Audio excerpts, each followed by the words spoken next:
of disaster, yet more money is spent on it than any country anywhere in the world. And we have an education system that teaches our children to be ashamed of themselves in many cases, to hate our country despite the love that we try so desperately to provide to them.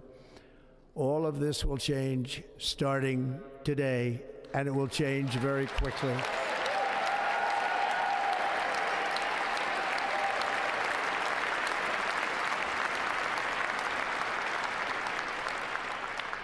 My recent election is a mandate to completely and totally reverse a horrible betrayal and all of these many betrayals that have taken place, and to give the people back their faith, their wealth, their democracy, and indeed their freedom. From this moment on, America's decline is over.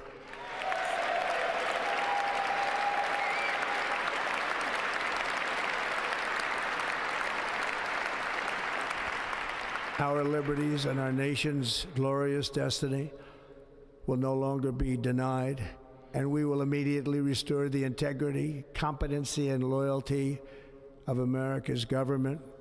Over the past 8 years, I have been tested and challenged more than any president in our 250-year history, and I've learned a lot along the way. The journey to reclaim our republic has not been an easy one, that I can tell you. Those who wish to stop our cause have tried to take my freedom and indeed to take my life. Just a few months ago in a beautiful Pennsylvania field, an assassin's bullet ripped through my ear. But I felt then, and believe even more so now, that my life was saved for a reason. I was saved by God to make America great again.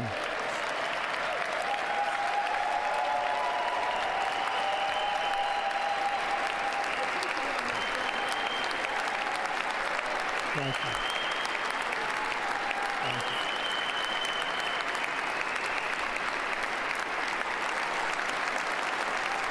Thank you very much.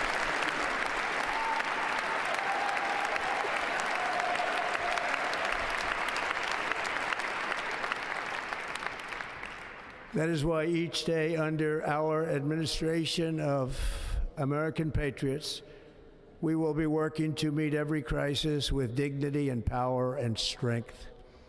We will move with purpose and speed to bring back hope, prosperity, safety, and peace for citizens of every race, religion, color, and creed.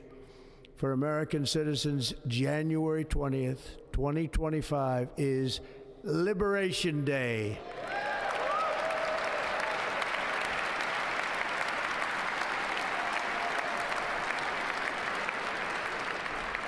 It is my hope that our recent presidential election will be remembered as the greatest and most consequential election in the history of our country.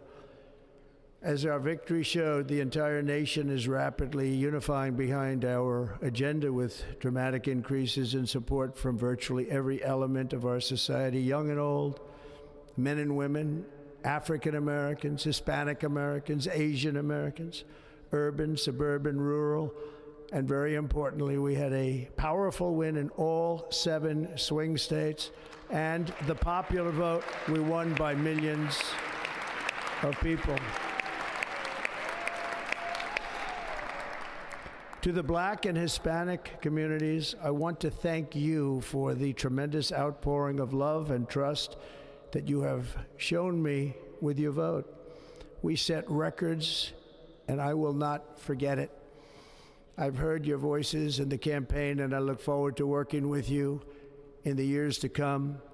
Today is Martin Luther King Day, and his honor, this will be a great honor, but in his honor we will strive together to make his dream a reality. We will make his dream come true.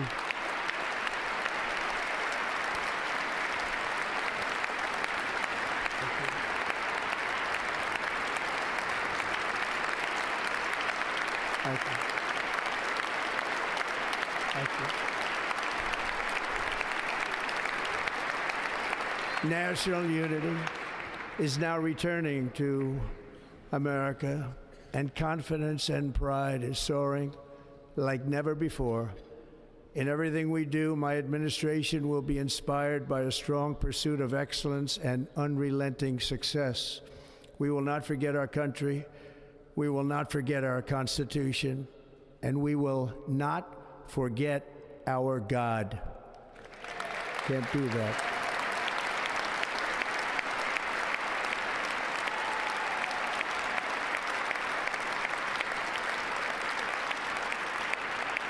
Today, I will sign a series of historic executive orders. With these actions, we will begin the complete restoration of America and the revolution of common sense. It's all about common sense. First, I will declare a national emergency at our southern border.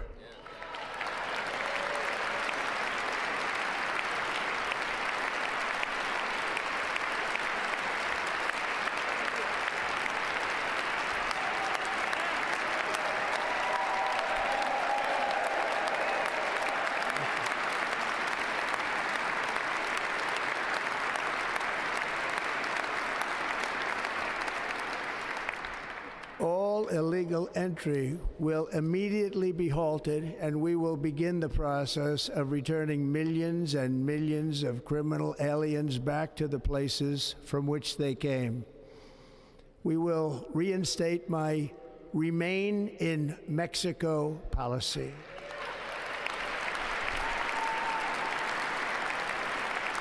I will end the practice of catch and release. And I will send troops to the southern border to repel the disastrous invasion of our country.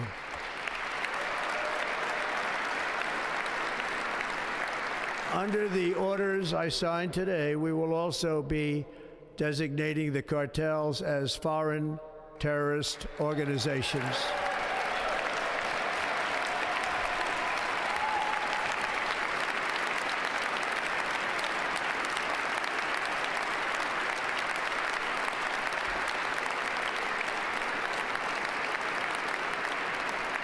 And by invoking the Alien Enemies Act of 1798, I will direct our government to use the full and immense power of federal and state law enforcement to eliminate the presence of all foreign gangs and criminal networks, bringing devastating crime to U.S. soil, including our cities and inner cities.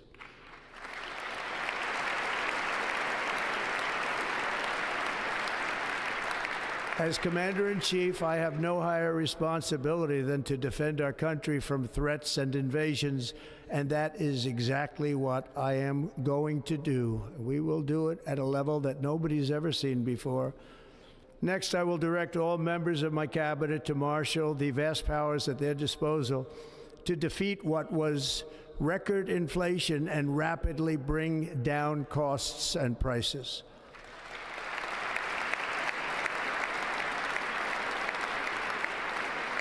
The inflation crisis was caused by massive overspending and escalating energy prices, and that is why today I will also declare a national energy emergency. We will drill, baby, drill.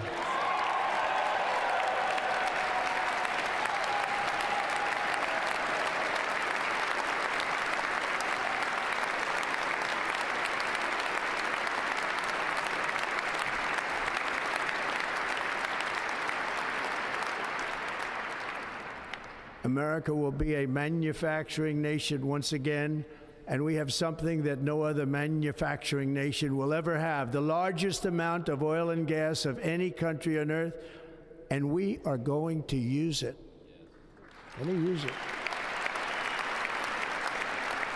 We will bring prices down, fill our strategic reserves up again right to the top, and export American energy all over the world.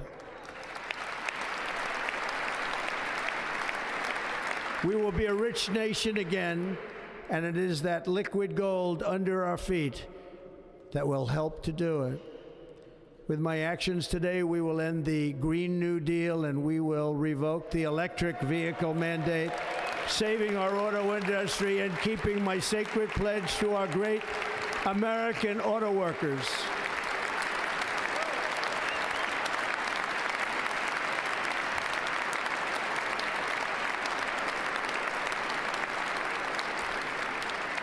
In other words, you'll be able to buy the car of your choice.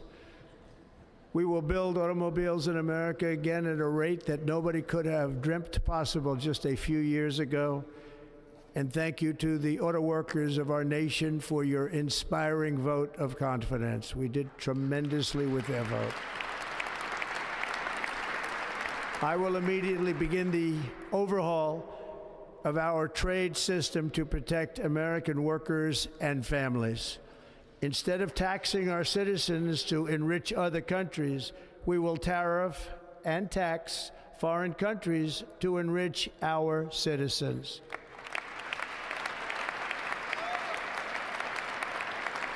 For this purpose, we are establishing the External Revenue Service to collect all tariffs, duties, and revenues. It will be massive amounts of money pouring into our treasury, coming from foreign sources.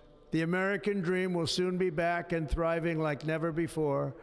To restore competence and effectiveness to our federal government, my administration will establish the brand new Department of Government Efficiency.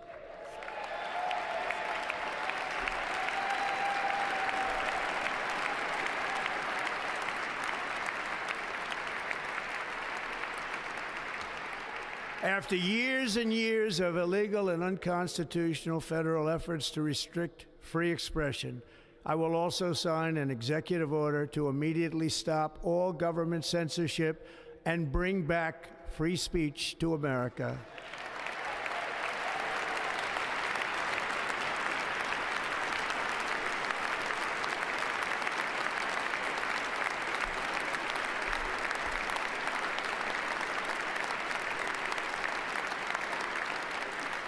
Never again will the immense power of the state be weaponized to persecute political opponents, something I know something about. We will not allow that to happen. It will not happen again. Under my leadership, we will restore fair, equal, and impartial justice under the constitutional rule of law.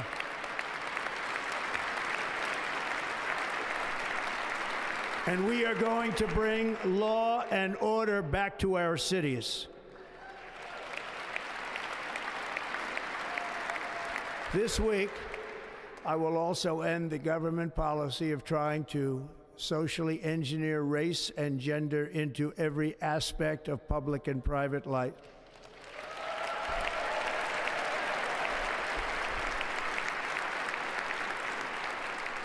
We will forge a society that is colorblind and merit-based.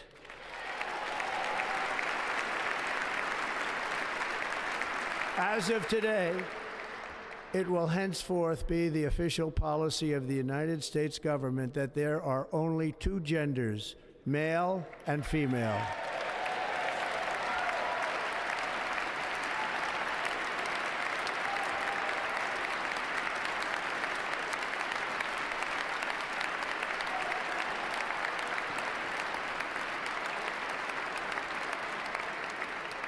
This week, I will reinstate any service members who were unjustly expelled from our military for objecting to the COVID vaccine mandate with full back pay.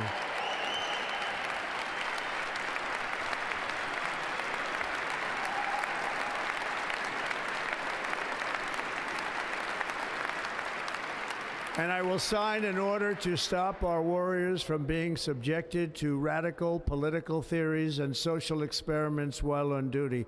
It's going to end immediately. Our armed forces will be freed to focus on their sole mission, defeating America's enemies.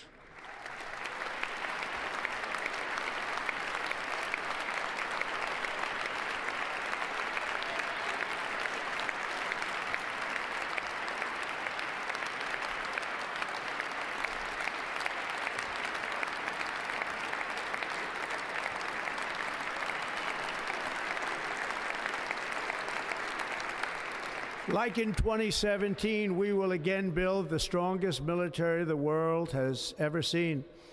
We will measure our success not only by the battles we win, but also by the wars that we end, and perhaps most importantly, the wars we never get into.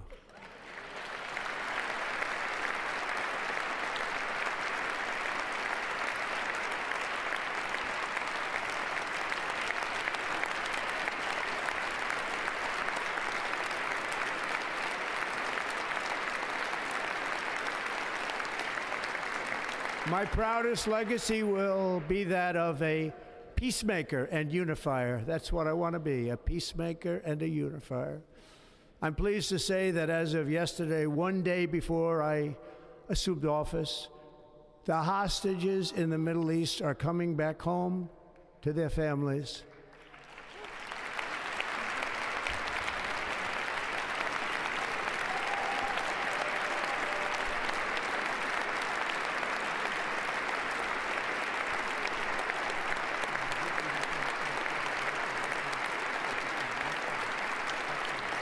Thank you.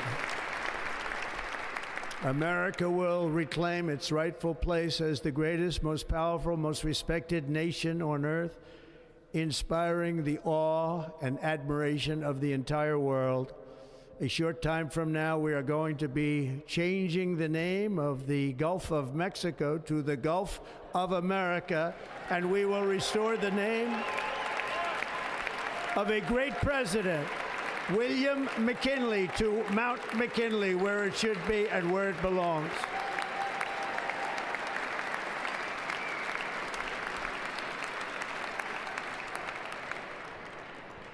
President McKinley made our country very rich through tariffs and through talent. He was a natural businessman and gave Teddy Roosevelt the money for many of the great things he did, including the Panama Canal, which has foolishly been given to the country of Panama after the United States. The United States, I mean, think of this, spent more money than ever spent on a project before and lost 38,000 lives in the building of the Panama Canal. We have been treated very badly from this foolish gift that should have never been made, and Panama's promise to us has been broken.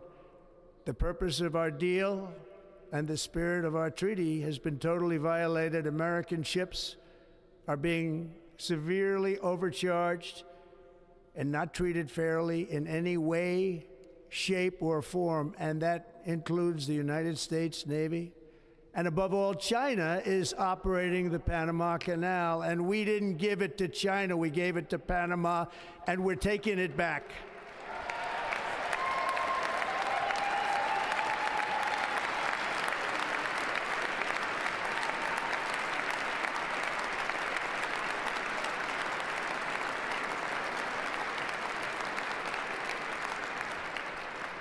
Above all, my message to Americans today is that it is time for us to once again act with courage, vigor, and the vitality of history's greatest civilization. So as we liberate our nation, we will lead it to new heights of victory and success. We will not be deterred. Together we will end the chronic disease epidemic and keep our children safe, healthy, and disease-free. The United States will once again consider itself a growing nation, one that increases our wealth, expands our territory, builds our cities, raises our expectations, and carries our flag into new and beautiful horizons. And we will pursue our manifest destiny into the stars, launching American astronauts to plant the stars and stripes on the planet Mars.